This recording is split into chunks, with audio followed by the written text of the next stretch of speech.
Hi, I'm Ed Del Grande, and for years you've been hearing me speak about Kohler generators. Well, today we're installing one at my own home. Now, we live here in the Northeast where we get our fair share of storms and power outages, and sometimes the electricity could be out for days, even weeks at a time.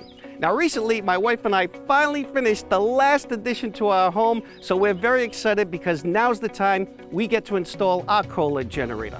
Now, I have to point out one thing. This is not a do-it-yourself project. I'm in the business and I have plenty of help on this job. And also, the preparation work can be involved, but once the prep work is completed, the final hookups only take about a day to a day and a half.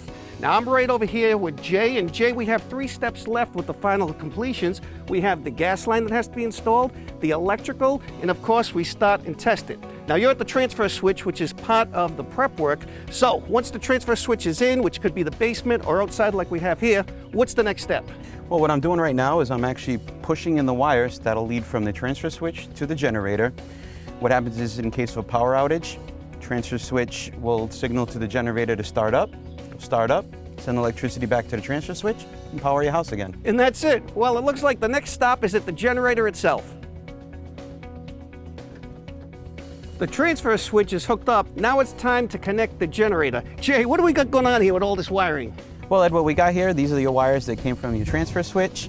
These are your communication wires. Those are the wires that'll start your generator up, which will send power back to your transfer switch. In a power outage, you'll be good to go. Well, if you finish up, I'll get to work on the gas line.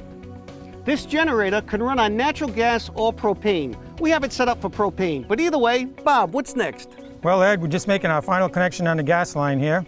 And you always want to make sure you have a flexible connector on your gas line for movement. And after that, we'll purge the line out and we'll be good to go. Once we bleed the line, we can start it up. There's propane gas to the unit and all the electrical connections are made. It's time to test it out.